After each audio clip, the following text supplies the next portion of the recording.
तो मुळात शुद्ध आहे, पण तो देहात आल्यामुळे जो की मळ असेल तो सगळा मळ नाहीसा गेला. चांगली वस्त्र त्यांनी चांगले अलंकार त्या बाळाला संस्थेवरती घातले आणि माऊलींनी त्याला स्तन्यप्राशन करायला घेतलं. आजचं विज्ञान सुद्धा आता स्वीकारायला लागलंय की नवजात अर्भकाचं पोषण सर्वात चांगलं जर पोषण होत असेल तर आईच्या दुधानेच होतं, कारण ते सर्वात पुष्ट आहे, पोषक आहे आणि निर्जंतुक आहे. मधल्या काळात स्त्रियांना मुलींना आपलं देह चवटो बिघडेल त्या भीतीनं त्या स्तनपान करीन अशा होत्या. आणि आता विज्ञान जेव्हा सांगायला लागलं की नाही स्त्रियांनो, आपल्या बालकाला आपलं स्तन्य द्या. याचं कारण आहे की त्या स्तनपानातून जसं पोषक द्रव्य बाळाच्या शरीरात जाणार आहे त्याच वेळेला त्या पोषणातून मातेकडनं बाळाला पहिले संस्कार जाणार. जिवंत जागृत मानेदार आणि ईश्वरनिष्ठ जिजाबाई होत्या, म्हणून शिवाजी महाराज जन्माला आले. त्यांनी आपल्या सैन्यातून शिवाजी महाराजांना प्रेरणा दिली, बाळा हे श्री हिंदुत्व राज्याची झालं पाहिजे. ही श्रींची इच्छा आहे, वैदिक धर्मानुसार असं राज्य व्हायला पाहिजे, म्हणून शिवाजी महाराज तसे झाले. त्याला काही करू हा आजच्या काळातला महत्वाचा विषय. मुलांना जर संस्कार द्यायचे असतील तर मातेनी आपल्या दुधातून ते द्यायला पाहिजे. जगाच्या बाजारात आईचं दूध कुठेही विकत मिळत नाही आणि हे संस्कार जर आईने दिले असतील तरच ते दृढमूल होतात. त्याच्यासाठी आई सुसंस्कृत असायला पाहिजे. आईनं आपल्या सौभाग्याचं लेणं आपल्या मनावर लावलं पाहिजे. आजकाल आधुनिक शिक्षणाच्या प्रचारानं मुली कुंकूच लावायला नाकारतात पाश्चात्याच्या अनुकरणानं. एकीकडे म्हणायचं आम्ही हिंदू आहोत आणि दुसरीकडे हिंदू धर्माच्या ज्या खुणा आहेत, वैदिक धर्माच्या ज्या खुणा आहेत, ज्याच्यात अर्थ आहे त्या खुणा नाकारायचा हा धर्मद्रोह आहे. तेव्हा मातेने तो संस्कार द्यायला पाहिजे. आणि स्वभाव असा आहे बालकांचा की एकदा पोटात भरपूर मातेचं दूध झालं गेलं की मुलाला आपोआप ग्लानी येते आणि आई त्याला पाण्यात घालून झोपी देते, हिंदोळे देते. त्या हिंदोळ्यातून सुद्धा आई त्या मुलाला संस्कार देत असते.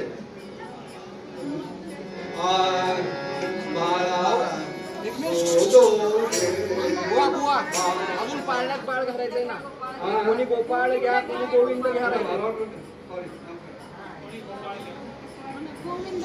कोणी गोपाळ घ्या, गोविंद घ्या, कोणी गोपाळ घ्या, आनंद घ्या, गोविंद घ्या, कोणी गोपाळ घ्या, आनंद घ्या, गोविंद घ्या, कोणी गोपाळ घ्या, आनंद घ्या. भगवान की जय, राजा विराज गुरु रामचंद्र भगवान की जय.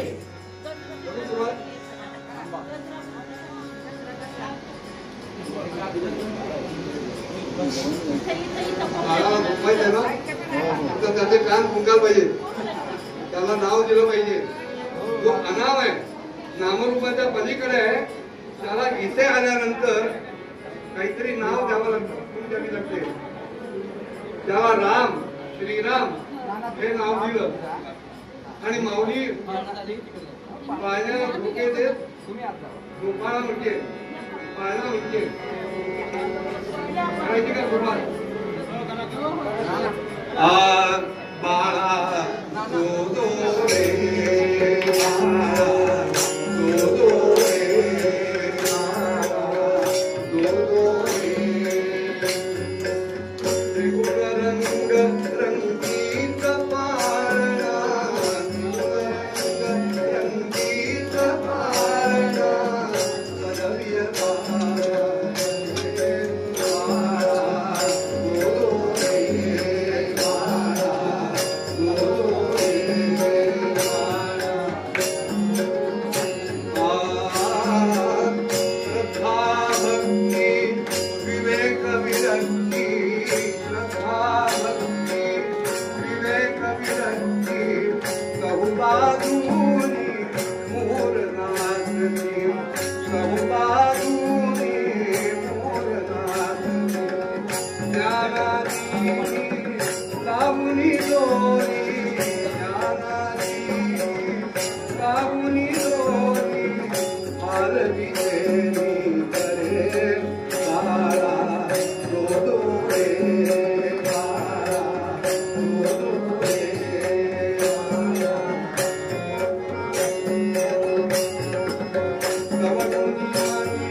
जन्माचे सोहळे सगळे झाले, पण महाराजांनीच एका ठिकाणी विचारलंय, आपण रामनवमी का साजरी करतो?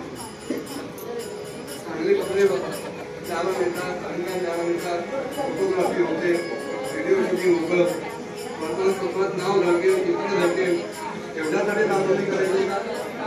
राम कशासाठी आला?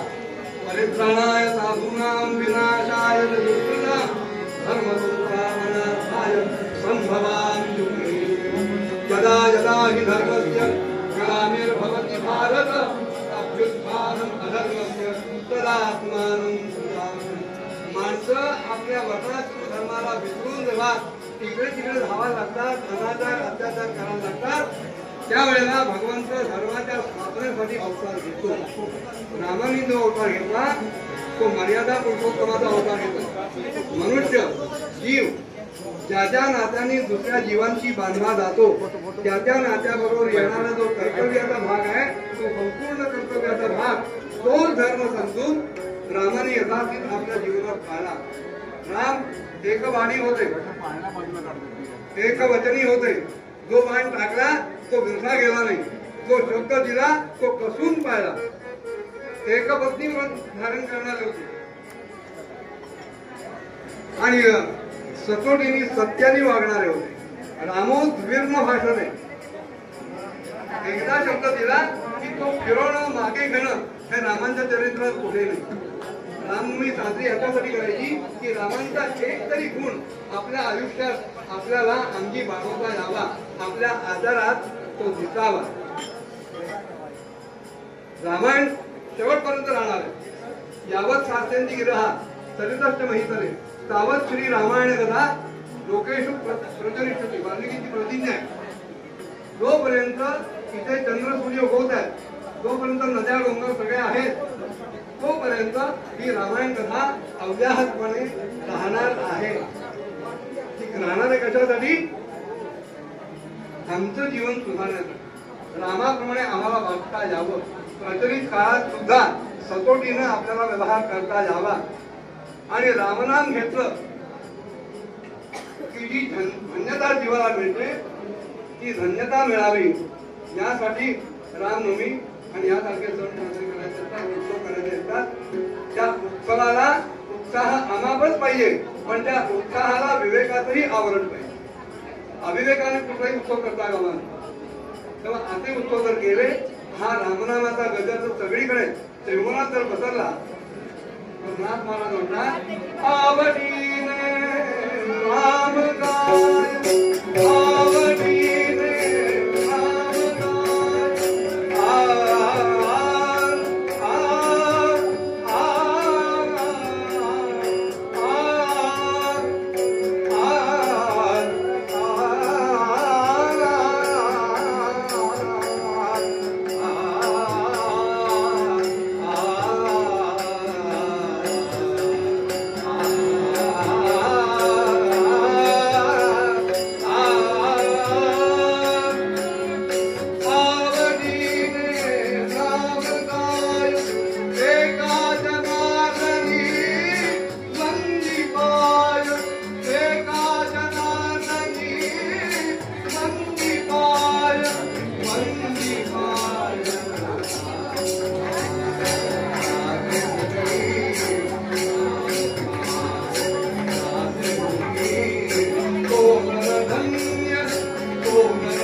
या सेवेत जे काही चांगलं असेल आणि सर्व काही चांगलं असेल त्या सर्वांच्या आणि लहानांच्या कविता फळ ज्यांच्या पोटी मी जन्माला आलो त्या माझ्या आईवडिलांच्या आशीर्वादाचं ते फळ, ज्या घराण्यात जन्माला आलो त्या घराण्याच्या सर्व पूर्वसुरींच्या कपासीचं साधनेचं ते फळ. आणि अर्थात आपण सर्व सहृदय श्रोते आणि मोठे रक्षण साधना यांच्या सहकार्याचं ते फळ. माझ्या या सर्वेचा जे काही क्षण असेल, माहीत असेल, जीवन असेल, ते सर्वस्वी माझं आहे. तर माझ्या त्या वाईटाला आपण उदार अंतर्गत सेवा करावी थोडी प्रार्थना करतो आणि संतांनी मागितलेलं मागणं मागून सेवा पूर्ण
जागेवरून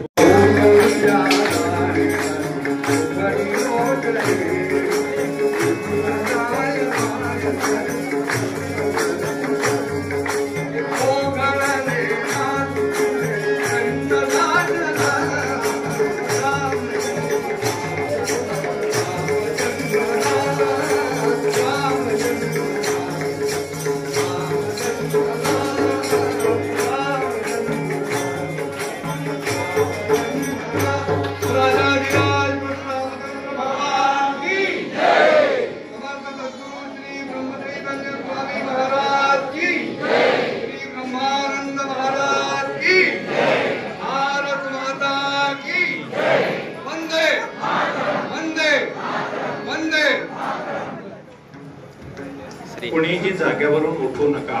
कृपया कुणीही जागेवरून उठू नका. पण आईने सांगितलं की बाळा मला बाळाचे सोहळे करायला मिळाले पाहिजे. चतुर्भुज दर्शन देणं ठीक आहे, उत्तम आहे, पण मला जो मातृसुलभ बालकाचं संगोपन करण्याचा भाग मिळाला पाहिजे. त्या दृष्टीने तू बाळ हो आणि लगेच